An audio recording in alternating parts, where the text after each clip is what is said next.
Hola, bienvenidos a esta nueva clase. Para dar inicio, quisiera compartir contigo algunas citas bíblicas que puedes usar como referencia para poder ampliar el conocimiento con respecto a esta clase. Y estas citas son las siguientes: Génesis 2, del 8 al 12, Primera de Colosenses 3, 9 y 12, Juan 1, 42, Hebreos 12:2, Segunda de Colosenses 3:18 y Apocalipsis 22:1 y 2, 21 del 18 al 21. En esta semana vamos a continuar profundizando en el tema del árbol de la vida. Por favor, recuerda leer la lección correspondiente a la semana de manera que puedas completar esta enseñanza. El árbol de la vida representa a Dios en el Hijo como el Espíritu siendo nuestra vida y nuestro todo. En Génesis 2 nos relata que Dios puso al hombre delante del árbol de la vida y este hombre era un vaso de barro, como dicen los versos 8 y 9. También nos relata que un río salió de Edén para regar el huerto y este río se dividió en 4 brazos. Lo verás en el verso 10. El fluir de este río trajo oro, bedelio, que es una especie de perla, y una piedra de onice, que eso lo puedes ver en el verso 12. Pero nosotros necesitamos acudir al Señor para que el Espíritu Santo nos dé una visión más espiritual, más celestial de este cuadro que nosotros podemos ver representado en Génesis 2.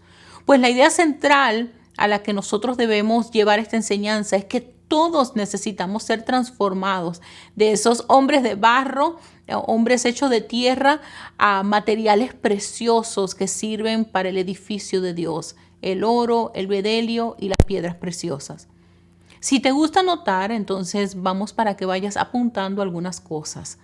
Y es que si vamos a ser transformados de barro a materiales preciosos, que son componentes del edificio de Dios, tenemos que comer del fruto del árbol de la vida. De esto hablaremos en esta clase. ¿Cómo somos transformados de barro a instrumento de justicia? Por medio del fluir de la vida que encontramos en el Hijo, representado en el árbol de la vida. Si comemos el fruto del árbol de la vida, esta vida llegará a ser el agua pura, celestial, viviente y espiritual que fluye en nosotros. Este fluir de vida transformará el barro en oro, en perlas y en piedras preciosas. Todos estos materiales preciosos están destinados para el edificio de Dios. El libro de Apocalipsis nos da una revelación divina al mostrarnos una ciudad construida de oro, perlas y piedras preciosas, en Apocalipsis 21 del 19 al 21. Cuando disfrutamos al Señor, cuando disfrutamos el árbol de la vida, esta vida fluye en nosotros y nos transforma a la imagen de Cristo. Ahora vamos a profundizar un poco más. ¿Cómo pasamos de ser barro a instrumentos de justicia? El tema de ser instrumento de justicia, de producir frutos de luz o de justicia, va a ser ampliado profundamente en la semana número 7. Sin embargo, en esta semana deseo llevar el tema del árbol de la vida como el medio por el cual Dios desea transformarnos de instrumentos de barro a instrumentos de justicia. Dios desea transformarnos en hijos edificadores. Recuerden que el objetivo del árbol es sustento, transformación y edificación. La lección de la semana 8 explicará la relación entre un hijo y un edificador, pero en este momento lo que necesitas entender es que la edificación es la expresión de la sabiduría y la sabiduría viene del fluir profético. Todo lo que se vaya a edificar o a construir debe ser colocado sobre un terreno y la condición de ese terreno determinará la seguridad y la valía de lo que se está edificando o construyendo. Solo por medio de la sabiduría adquiriremos los conocimientos adecuados para construir sobre la roca que es Cristo Jesús. La palabra de Dios nos manda a estar plantados, pues la condición de nuestro suelo determinará la calidad de nuestro fruto. En el momento en el que Adán y Eva pecaron, su transgresión cerró el acceso al árbol, pues el suelo que pisaban era santo y ellos ya no lo eran. Cuando Moisés estaba frente a la zarza ardiente, y de esto vamos a hablar a profundidad en la clase número 8, la santidad del territorio requería que él se quitara sus calzados. Entonces, tanto el árbol como el lugar donde está plantado ese árbol son santos. ¿Cuál es el principio? Si la raíz es santa, entonces el fruto será espiritual. Y todo lo que nace del espíritu vence al mundo. Te voy a repetir, si la raíz es santa, entonces el fruto será espiritual. Lo mismo ocurre con la edificación. El territorio sobre el que se está edificando debe ser santo.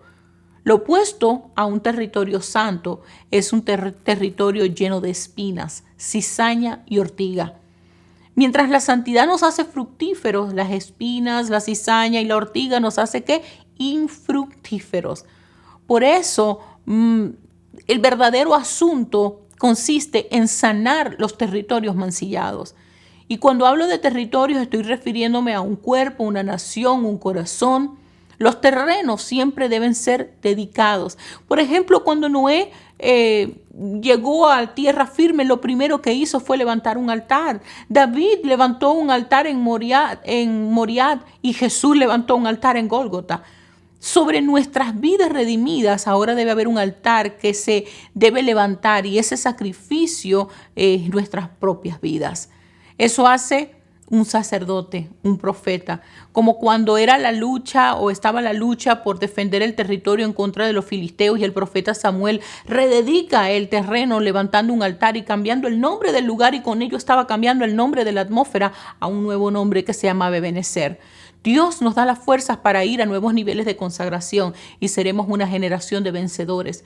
Y a los vencedores Dios les da una corona. Esta es una relación poderosa entre dar frutos y ejercer dominio, entre el mandato de ser fructífero y el mandato de gobernar. Pero por otro lado, si vemos a Isaías 53:13, veremos una maravillosa promesa donde nos expresa que donde hubo espinas crecerán abetos, y donde crecían zarzas brotarán mirtos. Luego dice algo muy poderoso. Y dice, este milagro engrandecerá mucho el nombre del Señor y será eterna señal del poder y el amor de Dios.